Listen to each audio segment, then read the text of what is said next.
السلام عليكم، مرحبا بكم في حلقة جديدة من برنامج مول الصفارة على موقعكم genigood.ma.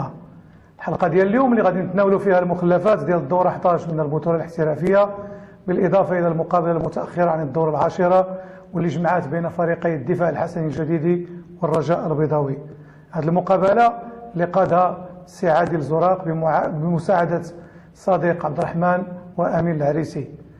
كما كيتبين من خلال التعيين، فشاءت الصدف باش يكون السي عادل زراق هو الحكم الرابع ديال المقابله النهائيه لكاس العرش، واللي جمعت فريقي الدفاع الحسني الجديدي والرجاء البيضاوي، وكيجي من بعد 10 ايام من المقابله النهائيه، وكيقود المقابله المؤجله عن الدوره العاشره. واش هذه صدفه او ان عدم اخذ بعين الاعتبار التعيينات والدوريه الخاصه بالحكام؟ وهذا كيبقى تساؤل مطروح على المديريه الوطنيه للتحكيم، اللي ربما ما عندهاش برمجه واضحه وما عندهاش التوقعات لما ياتي من الدورات. هذه المقابله سجلنا فيها لقطه واحده في اللقطه الدقيقه الثانيه من الوقت بدل الضائع، وكما غادي يشوف معايا المتتبع الكريم، فكان هناك توغل ديال اللاعب متولي، وغادي نشوفوا اللاعب صعصع كيفاش انه غادي يدوس على القدم ديال المتولي وغادي يسقطوا داخل منطقه الجزاء. وهنا نظرا لقرب الحكم الكبير من العمليه ما خلاتوش يكتشف الخطا ديال اللاعب صعصع على متولي واللي سقطوا داخل منطقه الجزاء، واللي كانت ضربه جزاء مستحقه لصالح فريق الرجاء البيضاوي. وهنا غادي نشوفوا الحكم ما دام انه ما قدرش يعلن على الخطا، فانه تسامح كذلك في الاحتجاج ديال اللاعب متولي، وغادي نشوفوا كيفاش انه تابع الحكم كيحتج عليه وما قدرش يجبد له البطاقه على الاحتجاج. كتبقى هذه اهم لقطه في هذه المقابله، واللي كانت ضربه جزاء مستحقه لصالح فريق الرجاء البيضاوي. المقابلات ديال الدوره 11 اللي بدات يوم الجمعه الماضي بالمقابله ديال فريق الوداد البيضاوي ونهضه بركان، واللي قادها السي سمير الكزاز بمساعده مامي هشام وعبد الرحيم بلواء. كتكون هذه هي المقابله الثانيه للسي الكزاز لفريق النهضه البركانيه بمدينه الدار البيضاء، بعد المقابله الاولى اللي كانت جمعته بفريق الرجاء البيضاوي. ربما غادي يكون غادي يولي متخصص في المقابلات ديال بركان بمدينه الدار البيضاء. الدقيقه 34 وغادي نشوفوا الحكم كيفاش انه غادي يغادر مساحه الملعب وغادي يتوجه لبنك احتياط فريق النهضه البركانيه، وغادي يوجه انذار بانفعال للاعب الطالبي اللي ربما ارتكب تصرفا رياضيا. وهنا كيبقى من حق الحكم، وكان خصو يبقى في رقعه الملعب، وكان يشير للاعب انه يغيب ما دام انه عنده الحكم الرابع، يوجه له انذار بكل هدوء على التصرف اللي قام به، لان كما كتنص على ذلك مقتضيات الماده 3 كتقول بان كل اللاعبين الاحتياطيين يكونون تحت سلطه الحكم سواء تم استدعائهم للاعب ام لا.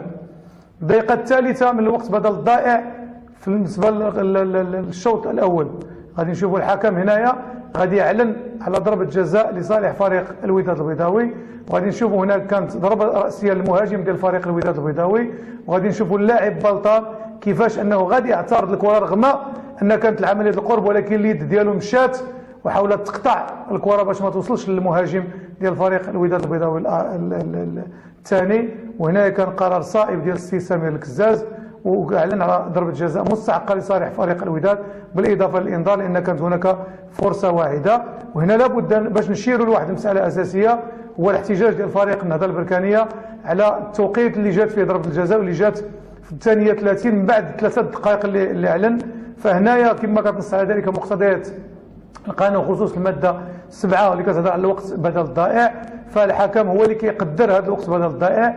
الحكم هنا قدر 3 ديال الدقائق، هو كيكون اقل وقت يمكن يلعب، ولكن داخل دوك 3 ديال الدقائق كان تصاب احد اللاعبين ديال نهضه بركان واللي تم العلاج ديالو وتم نقله خارج الميدان. وهنايا انه الحكم زاد الوقت ديال بدل الضائع، وبالتالي هنا كان القرار ديالو كان صائب عندما اضاف الوقت الضائع داخل الوقت بدل الضائع.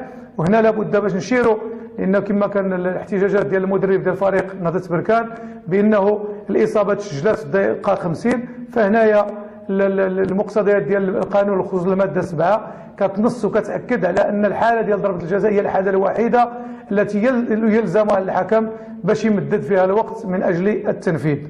دقيقه 75 غادي نشوفوا هناك تدخل ديال اللاعب كوناطي في حق المياغري، ونشوفوا كان هناك ركل بتهور في حق المياغري، وهنا الحكم ستيل كزاز تساهل كثيرا مع كوناطي، وهنا كان خصو يوجه له الانذار الثاني والمقابل للطرد لانه سبق له وتوجه له انذار في الدقيقه 54.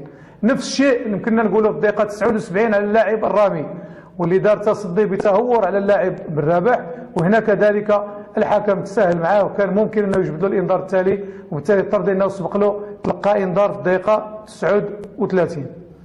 المقابله ديال فريق الجمعيه السلويه والنهضه البركانيه واللي قادها السي بوالحواجب واللي ساعدوا كل من خليفه الناهي والسي عبد المجيد بالقرش.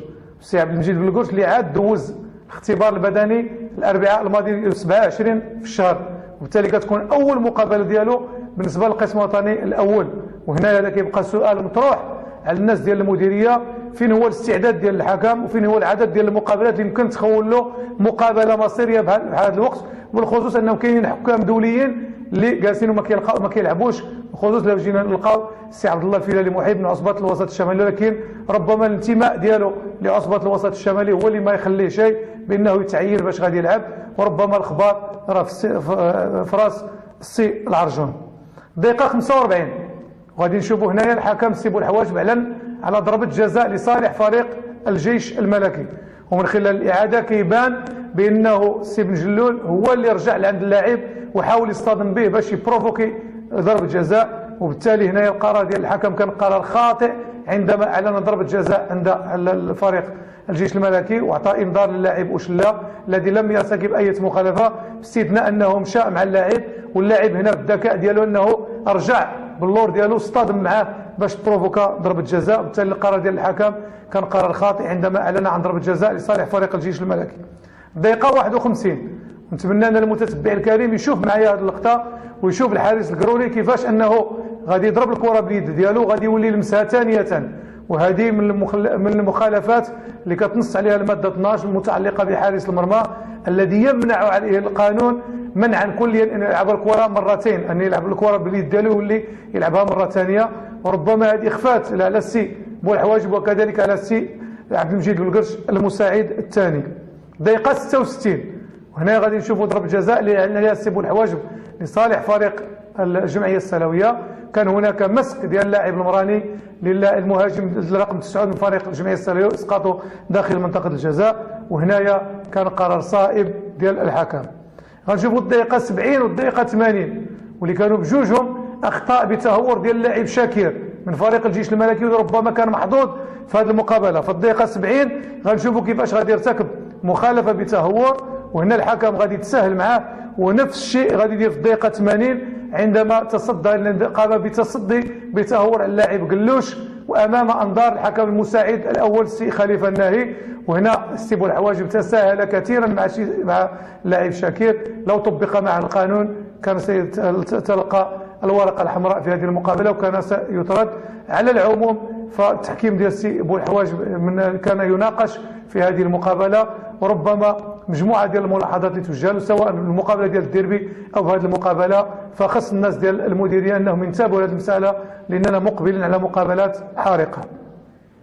المقابله ديال فريق الفتح الرباطي واولمبيك اسفي واللي قادها السي الجعفري، وهذه المقابله كتجي من بعد المقابله ديال نهضه بركان في الدوره ما قبل الماضيه واللي كان يعني فيها على ضربه جزاء خياليه لصالح فريق النهضه البركانيه. كنشوفوه يلاه جلس اسبوع واحد وانه تم دخل، بينما حكام اخرين انهم كتطبق عليهم 4 الاسابيع و 3 الاسابيع.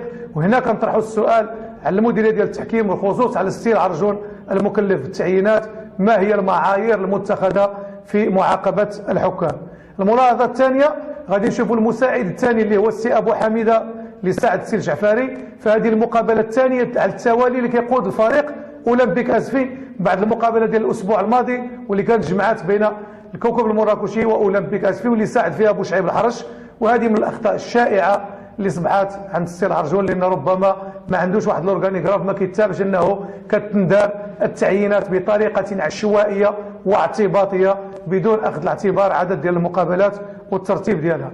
هذه المقابله لاحظنا فيها في الدقيقه 29 وكما غيتبع معايا المتتبع الكريم غنشوفوا تدخل ديال اللاعب مانداو على اللاعب البحراوي واللي ارتكب سلوكا خطا جسيما على اللاعب البحراوي. كنشوفوا هناك الضرب على مستوى الخلفي من الراس، وكانت اصابه بالغه ديال اللاعب البحراوي. هنا الحكم انه قدره تهور ووجه الانذار فقط للاعب منداو، بينما اللاعب منداو كان يستحق البطاقه الحمراء المباشره. وغنشوفوا كيفاش اللاعب البحراوي غادي يخرج وغادي يتعالج وغادي يتلقى 7 ديال الدقائق ديال العلاج بغى يدخل باندا في الراس ديالو لانه وقع له نزيف. المقابله ديال النادي القنيطري وفريق الوداد الفاسي واللي قادها السي بوليفا، واللي ساعدوا كل من السي اسماعيل المهياوي والسي الصروخ. وغنشوف السي الصروخ ما قلنا على السي بلقرش، نقولوا على السي الصروخ لانه يلاه دار الاختبار البدني يوم الاربعاء الماضي، وكتكون اول مقابله ديالو في القسم الوطني الاول. وهذا تساؤل كيبقى ملف مطروح ربما على المسؤولين عن التحكيم، لا المديريه ديال التحكيم ولا رئيسها السي الغيبي اللي كيبقى دائما هو اللي جاب هذه المديريه ديال التحكيم، هو اللي كيبقى دائما مسؤول امام الناس ديال الجامعه وامام الرياضيين وامام الراي العام الكروي. سجلنا فيها 2 ديال اللقطات التحكيميه، دقيقه 8 وغادي نشوفوا كيفاش المدافع ديال فريق النادي القنيطري غادي بلوكي الكره بالكتف ديال باليد ديال من جهه الكتف وغادي ينزلها في منطقه الجزاء. وهنايا غابت على الحكم لانها كتبقى لمسه يد متعمده، لو انتبه لذلك كان سيعلن على ضربه جزاء مستحقه لصالح فريق الوداد الفاسي. دقيقه 85 وغنشوفوا السي اسماعيل المهياوي المساعد الاول غايا على تسلل ضد المهاجم ديال فريق النادي القنيطري اللي مشى راس الحارس، ومن خلال الاعاده غيتبان لنا بانه المهاجم انطلق من نصف ملعبه وبالتالي تنتفي الحاله ديال التسلل. وهنا لو انتبه كان غادي يترك واحد اللقطه ممتازه او عمليه ممتازه لصالح فريق مهاجمي النادي القنيطري. المقابله ديال فريق المغرب الفاسي والمغرب التطواني واللي قادها السي الرحماني بمساعده السي عبد الحق فاتحي والسي محمد الشناني، سجلنا فيها لقطه واحده في الدقيقه 28 وهي الاصابه اللي سجل فريق المغرب التطواني. وغادي نشوفوا بان القرار ديال الحكم المساعد الاول كان قرارا صائبا وجيد جدا عندما ترك استمراريه اللاعب ولم يعلن عن تسلل. من خلال الاعاده كيبان بان المدافع ديال فريق المغرب الفاسي كان متاخرا، وبالتالي هنا قرار صائب ديال السي عبد الحق فاتحي يجب التنويه به، وكذلك يجب التنويه بالمستوى الطيب اللي ظهر به السي منير الرحماني خلال هذه المقابله.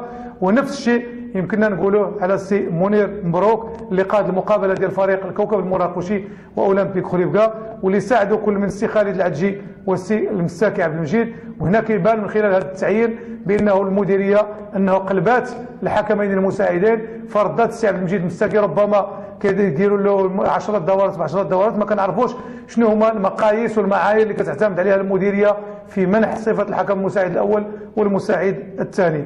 اكتفي بهذا القدر، اضرب لكم موعد في الحلقه القادمه، الى اللقاء.